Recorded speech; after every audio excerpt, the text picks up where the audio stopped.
Like a solution where we do label printing. We manufacture, we print labels.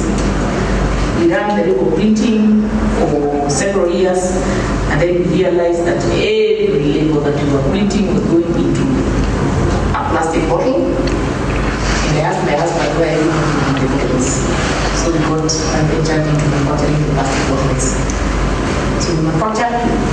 So between line art and glass packaging is where we formed the main MasterClass group. And we now say we don't do printing, we don't do plastic, we give packaging solutions. And I would say why I can say that, because how you package yourself, what you communicate can say many different things. When I changed, when I branded to MasterClass Group, I used to be asked, you manufacture plastics. And one time, you remember when the government said that we have banned plastics. Everybody thought that my business has been closed because I manufacture plastics. But people did not understand all plastics were banned. We major in the pharmaceutical industry, so the medicine that you give your kids are bottles that are manufactured mostly for my company. Food and beverage, the water you drink, the juices that you drink, milk, those are the industries that we give the plastic solution. And after that, we started something came up that is called the Free Africa Continental Trade. And the Free Africa Continental Trade, we all say that we want to be a market. And I asked myself, can I be able to send my bottles, my plastics to Africa? And my answer is yes, but not when they are empty, but when they are packed. So I started Aroma Care, where we manufacture cosmetics, and I have a brand in the market that is called Black Essential. And we also have another brand in the market that is called Magic, where we do sanitizers, hand wash, and all that. And the Pure Magic brand was a COVID brand that we started that time, trying to take up the opportunities that came with the crowd, with the crisis. Then I also have an initiative that I call Takataka Nimali Foundation. It's a CSR for the group. We are now commercializing it. And the reason why I am saying Takataka Nimali is because of two things. I have said that I thrive in entrepreneurship and creating decent jobs. So I'm trying to tell young people who are working at the dump site that they can make money around the waste management, because when you take care of the waste, the recyclables can be raw material for another industry, and you can make money out of it, and you can build an enterprise around that. So the other reason why I'm also looking at those are the entities, and that is okay. The next slide, please. Now, in today's class, when I thought about it, I thought when COVID came, we all talked about VUCA. I'm sure you all have heard about the word VUCA. And they talked about volatile, uncertainty, chaotic, ambiguous. All these are things that came during COVID, or they are things or a language that has been there for 10 that we've been in our businesses. Then I needed to think through that. Then I came through a book, a writer called Bill George, is a professor in the Harvard School, Harvard University, and he came up with qualities of a leader to lead through the VUCA world. And the qualities that he said that are very important, he talked about the vision, understanding, courage, and agile, or being, or adaptability. And without even having seen that, these are the qualities that helped me, or that has helped me to grow my business through all the obstacles that are coming through the business. Because it's not only about COVID and crisis that we get obstacles. Even at the levels of where businesses are, every time we have obstacles that come around with our businesses. So, quality that, what I'm going to talk about now today, I'll talk about the leadership. Because we are the business owners, we are the leaders of our businesses. Our businesses can only support with us. I know we have business development services, Frida is here, she trains all that. But for me, the key I'll talk about as being leaders, how it is that we can equip ourselves so that we can be able to grow our businesses to the levels that we can be able, that we want to grow our businesses to. So that we can be able to overcome all the obstacles that will come within our businesses. So, vision, imagine when we start our businesses, when we want to go to a bank or talk to somebody who said your business, the first thing that you discuss is a vision and vision. And you see, you think of very fancy statements and read them. But believe it or not, until my business have been almost 17, 18 years, until when I wanted to look for money, just before COVID, did I internalize my vision and mission of my organization. And now I'm saying that I have 3 businesses. So one has a vision and mission, another one a different one, and another one a different one. Remember, I own these 3 entities. So this could be speaking a complete different language to this one, to this other one. So I needed to align so that I speak one language. Why? Because I am the vision bearer, whether I'm this business or this one or this one. So my vision must align with all the businesses that I do. Every other time you wake up and you say, what is my purpose? What drives me when I wake up in the morning? What it is that beyond money or beyond the growth of the business that really gives me that oof to want to do it even when needs are hard. Because those are the things that really help us to overcome the obstacles that they come. That I wake up and say, ladies and gentlemen, I have 400 families that are waiting for a pay, and I have no money in my account. Is that not an obstacle? A big one and a challenge. But I can wake up and cover myself and I say, forget about these businesses, I will not continue because it's challenge. But the moment that I wake up and my purpose, I have said, is to empower and to grow entrepreneurs, I know that is what drives me. I wake up and look for a solution. Whether I will call a friend of mine to loan me money, or I will go to the bank and get an overdraft and pay. What is driving me that time is my purpose, my vision, why I am doing what I am doing, and not necessarily because these people must be paid. Because I can wake up and say they will not be paid. When COVID hit, 300 staff, and I needed to pay them, and they're not selling because we have closed Kami saying that we can only work between 8 and 5. We have closed Nairobi, so you cannot sell across outside Nairobi. Then you are those ones of like, do you send people home or what do you do? And a lot of my friends, they were those ones of like, hey, COVID has come, we are crisis, we are closing. But I sat down and I asked myself, is this really what I need to do? What it is that I can do that does not really require my team to move from the office to go and they still can earn. And I realized that I did not understand my business. I needed to sit, analyze, and understand my business. So during COVID, I thought it was a good time for me to have all the time, sit with my team, and analyze my business. Because my sales team were not going to the market. So we could have a whole day meeting. And they tell me all the challenges that they get when they're in the market. And they tell me all the ideas that they have that we can use so that when COVID goes, we can be able to hit the market and hit the road and get to the market. And I also used to sit as a leader and I ask myself, COVID is a pandemic. Will it really go? Are we waiting that we are going to be told that now today COVID is gone? I heard yesterday the president say that munafikiria ugonjwa iliisha. Ugonjwa iliisha. So we need kujikinga ndio tusishikwe na ugonjwa. So I ask myself, will there come a day that is like power is on, power is off. COVID is here, COVID is gone. And I for sure knew that COVID will never go, or the effects of COVID will not go. So I needed to make decisions that are not answering the needs of COVID today, but the needs of COVID, or the situation that COVID will bring today and the future. So I looked into my business and aligned my business to add the future more than the opportunities that were coming in. But we needed to tap onto the opportunities that were coming in. This is how I started making sanitizers. And we sold a lot of sanitizers, but today, how much sanitizers are we selling?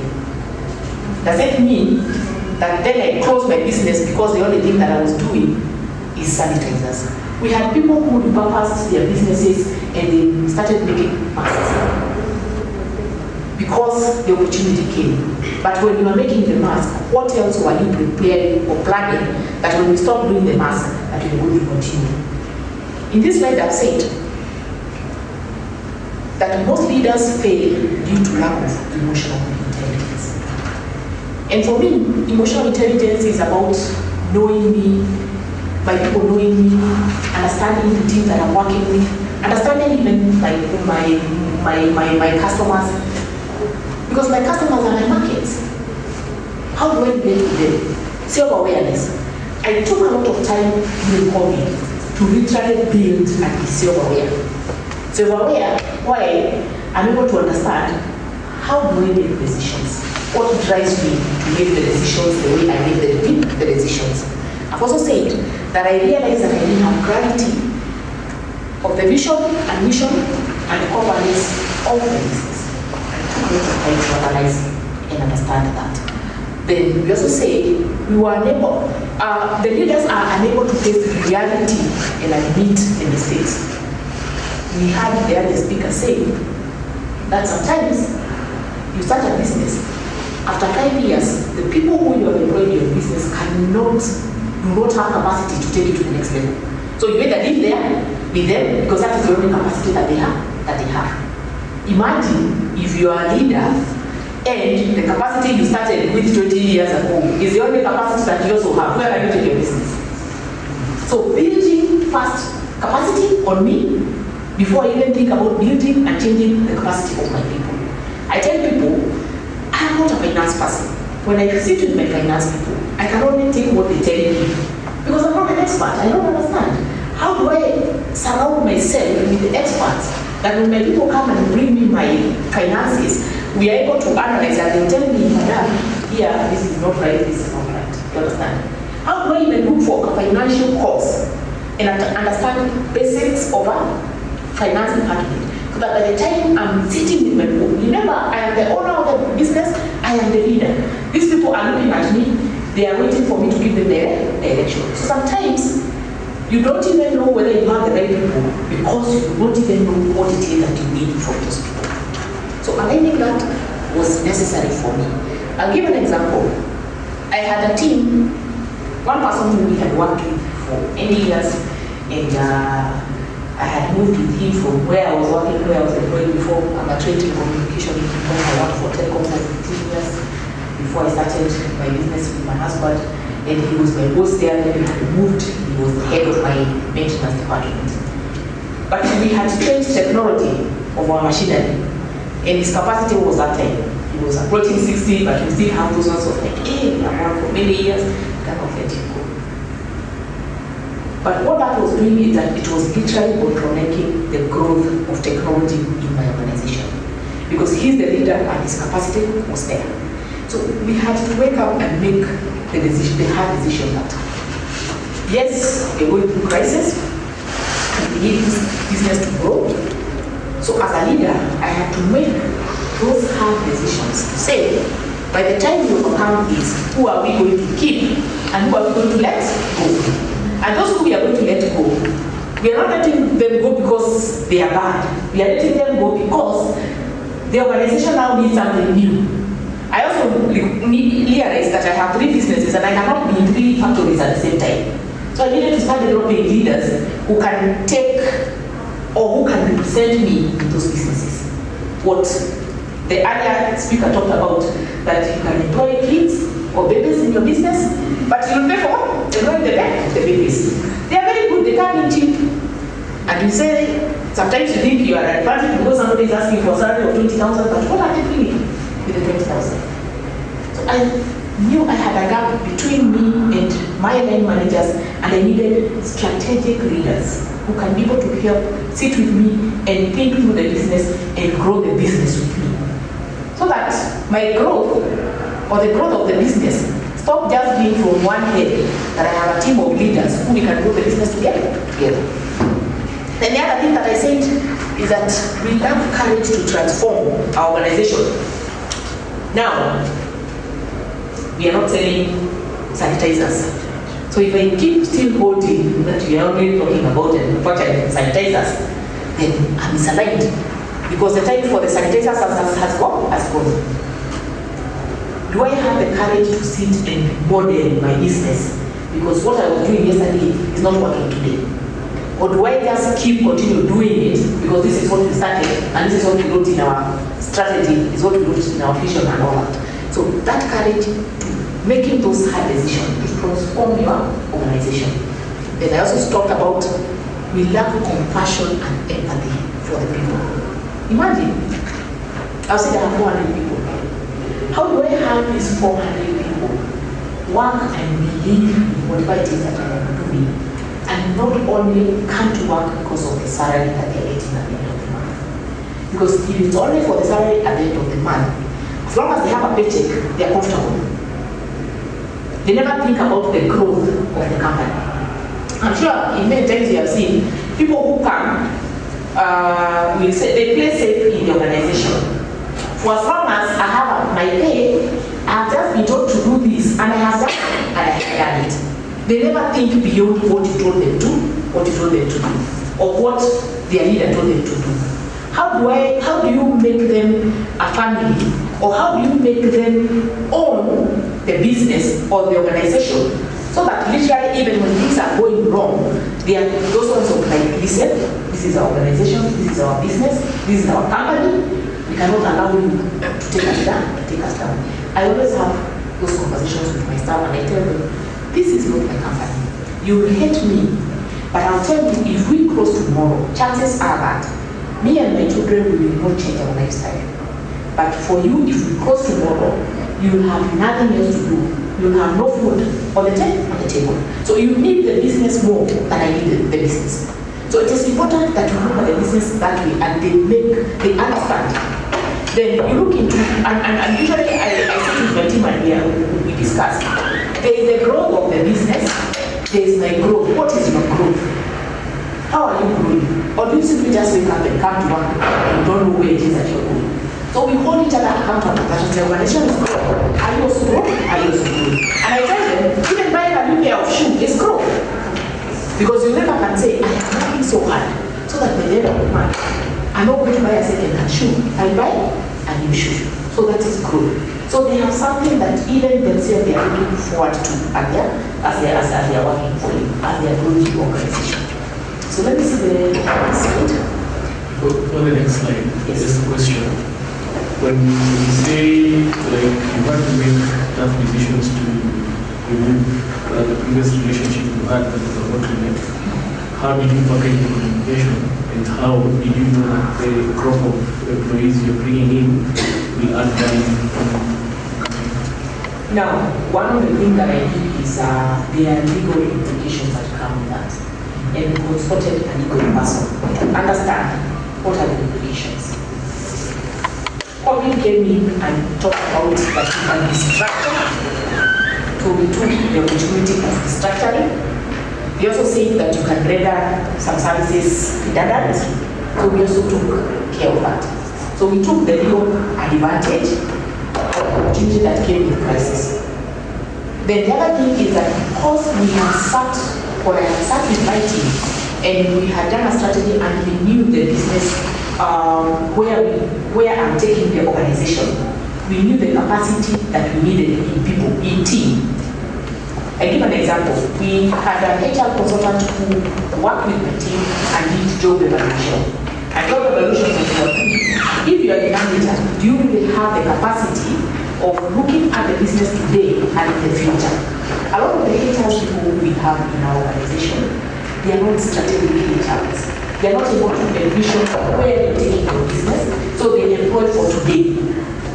So sometimes because you don't want to have a really high, expensive resource for that, then it becomes necessary that you want to be a consultant who understands where you're taking your business and the type of people that you need to take to the next level. And you don't have to have time of them. You can start with 1 or 2. Like now in my strategic leadership, I have 4 people that I'm working with. Then we have 9 managers, and 9 managers we are growing them. And we've created competition with my line managers, because you can imagine in one department and all that, and it is not people doing that work. There are those ones of them, they have set their targets, and I don't set targets for them because they are the ones who are interacting with work every day. So they set targets and they say, this is what we are going to deliver. So the conversation at the end of the month, you promise you're going to deliver this, why did you not deliver it? Kenyans are very good when you employ them in negotiating a salary and telling you what they are going to deliver. But the moment they come in, what they will deliver, you forget. Because what were you looking at when you were employing that person? Did you align it with what it is that they are going to deliver? Then also, for them to deliver, what do you need to equip them with so that they can deliver? So every time I get my internship, before we engage, I tell you go to the company for 2 weeks, work in the company, then you come and give your policy. Otherwise, I don't want you to come tomorrow and tell me, I thought I could deliver this, but you don't have this.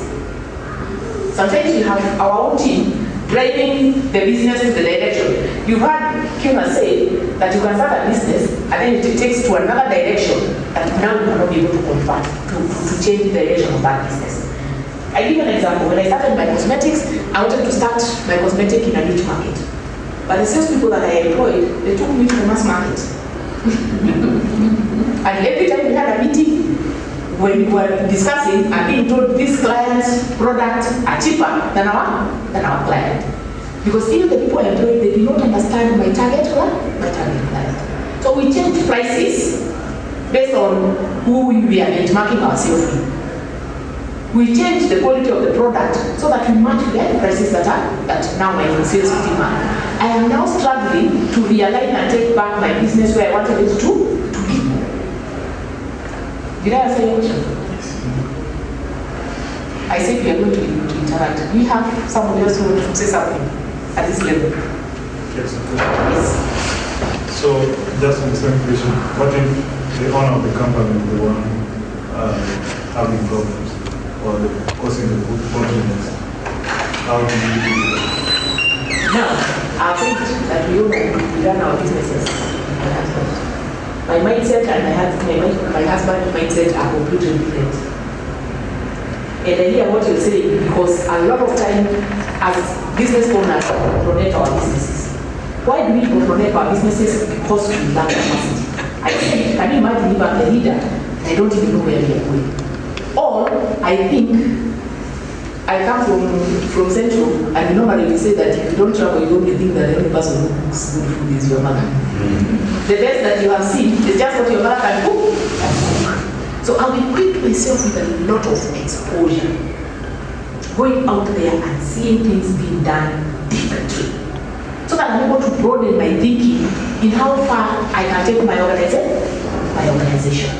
So business owners need to have a wider vision of how far their businesses can grow.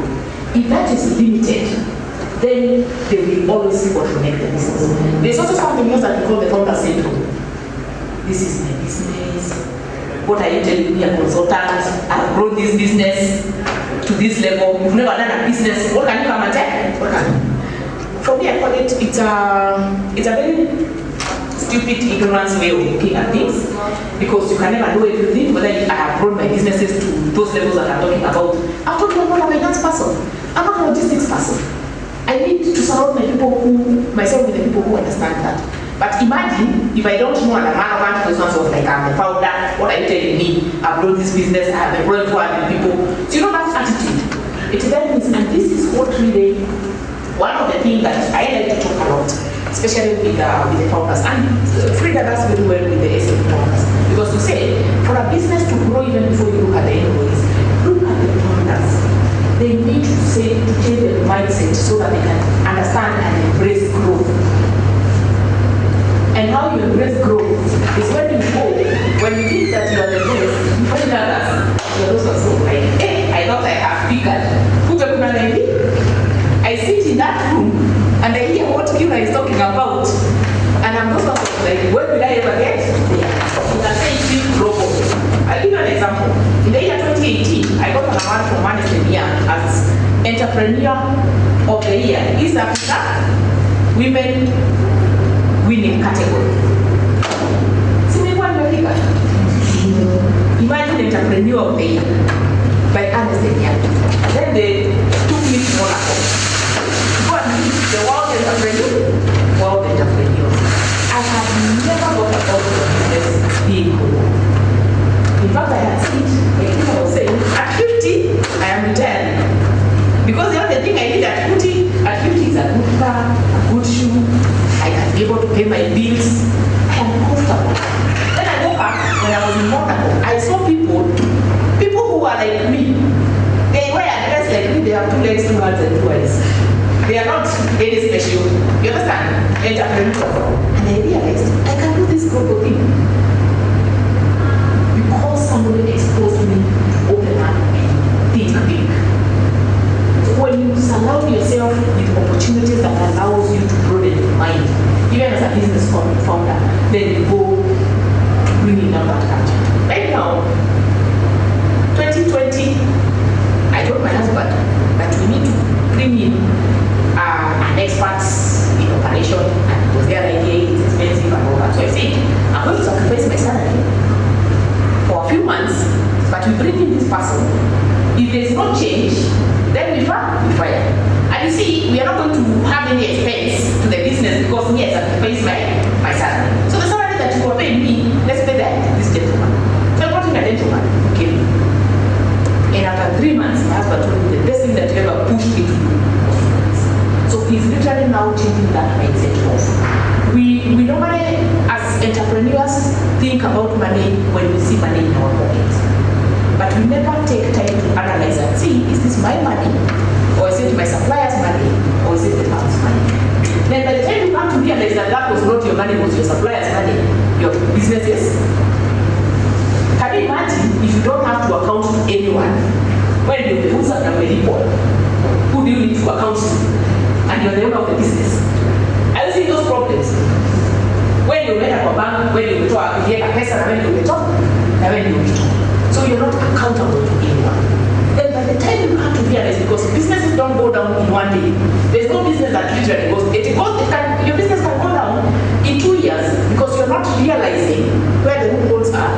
Imagine if you have 10 products and one is doing so well, another one inaenda ikiangusha biashara inaenda. So this one is trying to hold the business, na ingine inaikuwa inaivuta chini. But because mimi ndio nimelipa, I am so sure mpaka Watchman is my son, and we have done those things. I'm not saying that we have not done them. So we say instead of having systems, what if in the village we get our cousins, we come, we put them, they are the watchmen, so we are sure the business is secure. You can't steal from us because the person at the gate is my cousin. Then you wake up one day and realize that the person is now organizes the people inside. How to steal. So when you are the founder of the business, you have to start realizing when the business grows beyond you. And you come in to give leadership, but not operational, day-to-day operations of the business. It is the level where I am now. I am running away from the operations of the business. I let professionals do the operations. I come in with leadership. I equip myself to understand my business holistically and the vision of how I can grow the business. Then I tell them, you know, the other day I was in Germany, I have seen this idea. Do you think you guys will do this? Surprisingly, they even tell me how we are going to do. They are going to do this. Then we see if you come up with a plan. And I tell them, this plan that you have told me of how we can do, well, so I keep monitoring. When we don't make it, we change course. So I agree with you, but it is the responsibility of the business owners to literally change their mindset. Yes. We talked about the sales team for the cosmetic line. Yes. And just wondering, how long did it take for you to start trying to correct that mistake?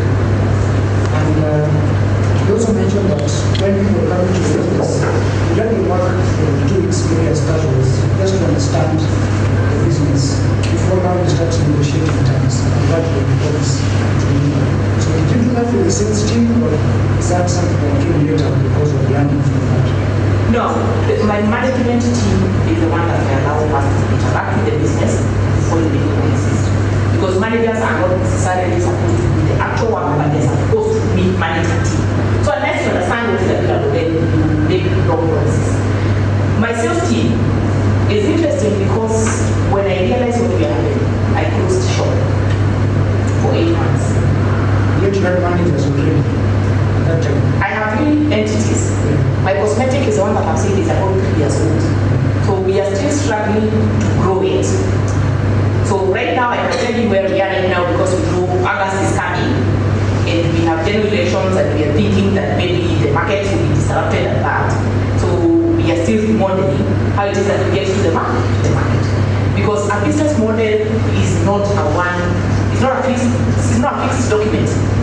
You model, put up a strategy, put in the market, evaluate it. Every 1 month, I have a meeting with my sales team. I have now stopped meeting the whole team. I only have a meeting with the leaders. So my leaders meet with me. But I have to understand where the leaders are taking the team and realize what it is that we expect. Today in the morning, I had a meeting at 7 in the morning with my head of sales in Nairobi. Before I used to meet all my whole country sales people, I realized now I can't work with the whole country. Region by region. So I have today Nairobi, I have the one who is in Nakuru and all that. So that we plan and we do that. And for me, that's what I'm saying. I am not a salesperson. I'm just an entrepreneur who may be a little wiser because I've been there and I guide the conversation. Then we send them to the market. Then we see things we are monitoring. We see things are not working. Then we say, can we change this up? We look for consultants, people who have done that, and they tell us that this model has worked because of what we do for 5, and we try to follow that. Have I answered the question? Yes. Yeah. So, for the said the business is 3 years old. Yes. So, they make the mistake on the concept. Let me tell you let me give you a bit of a story of that business of 3 years. When I started my business, I did not have any machinery. I had an idea. So I started contract manufacturing. So I went to a person who had machinery for cosmetics and they manufactured for me brands and I put them for the market. And because we were saying that we don't get into market, so we came up with a formulation that were very niche for the market. But then, because I didn't have enough money to pay people high salaries, I got people who were in the market and I picked from the industry. The mistake number 1 that I did was where I picked my salespeople. Because I picked people with a certain mindset of where they want to be for. So they brought me the culture and the mindset of where they came without evaluating and understanding what I want with my business. So that was my mistake number 1. Then I said, okay, we understand the market, let's see how that goes. Then I realized every time you're having a meeting and being told, this brand, they are selling their shampoo at this, let us go reduce price. I even got to situations of being told that this container we are packing our hair food, let us change it to look like this one. Then I started having those conversations. But tell me, how many containers, designs of hair food do we have in the market? Are you saying that we are the only one who has one that looks, or everybody else has something that is similar, that ours is the one that is different? Then they start realizing, no, everybody else has something that is different. So it is the mindset of the people who are working for you. And if you don't realize it and guide it and go guiding them to the mindset of what it is that you want, then you go falling in that. So I say, when you come and tell me that this price is this, I started asking the question, what about this brand? What is the price? Now, that one is expensive. Then I tell them, you're in the wrong market. Don't go to that shop. Because in that shop where you're selling, do you see these brands? And you are partner. That shop doesn't have those brands. Then, of course, we're in the wrong market. We're targeting the wrong client. But unless you walk that journey and guide your people to understand where you want to position yourself, I tell people the biggest problem in manufacturing is we benchmark our cost with the market and we do not understand the cost of production of the other person. So, tunasema hatuna pesa, tumeenda hasara because you are selling your dress like maybe, and maybe me, I am making 50 dresses while you are only making 1. So my cost of production is distributed into 50 and you need to analyze and do your cost analysis and set value, not benchmarking yourself with what the other person is doing. It's a biggest problem. We have manufacturers in this. So this is one of the biggest problems we have with manufacturers. When I started making plastics, I wanted to make bottles that look like Coca-Cola. So I went into the grammage of the bottles of Coca-Cola, and again I made molds, and my bottles were heavy. But everybody came and told me, your price is expensive. And I'm asking, but I'm selling a heavy bottle. And people didn't want a heavy bottle. People wanted a cheap bottle. So you can imagine I had to reinvest again so that I make bottles. So understand your client, your market, and what your client wants and what my extension said. So you're able to see, am I selling to the right client or do I shift? So I've told you now I still build that and perfected the mass market, but I have now to come up with a new brand for the market that I intended to have. Because the mass market, the tricky bit about mass market is volume. You must have capacity to sell volumes for you to make money in the mass market. So I've chosen to have the mass market as my popular brand. So now I am known and we have perfected ourselves in quality so that we come and make money in the next level. Have I answered your questions? I think so. So, yes. Okay, so my question is on, you said that it's very important to have, actually I think there are two parts to this, to have a strategic team around you so that you're not the only head that is in the organization. So I have a question around affording those people, because maybe you're not yet in that place where you can afford them. But then you also said that you may have people who you want them to see the bigger vision of the company. You give the example of, you've told them to do this and then they just come and do that, and then they end and then say, I'm done, right? I'm done. They're not thinking beyond that. So you have to keep thinking for people. So my question, I think, is twofold. How do you do that transition of getting slightly more expensive set of strategic thinking people as you're going without you can't afford them? Vis-a-vis also trying to grow maybe the people who are there to also start thinking strategic. Now, I use what you are saying when you're talking about. Say, actually, experience. Sometimes we shy away from experience because we cannot afford it. But you need to ask yourself, do I need to buy the experience or do I need to buy the experience? Imagine if I need an expert with a HR, do I have to employ a HR expert if my business is not great? Or can I buy just 1 hour or 2 hours that I need from a consultant who brings that expertise in and then leave ones who are lower to come and take it up? I've said even up to today, I don't have a full French and I'm commanding good business. I do not have a CFO. Why don't I have a CFO? Because I have opted to work with a consultant firm that sits in and becomes the second eye for my business, and not necessarily a CFO who is sitting in my business. Because I'm fantasy, I'm not a finance person. My people will come and give me finance reports that I cannot be able to interpret. So when I get an outsider who are experts, then they're able to balance. What my people tell me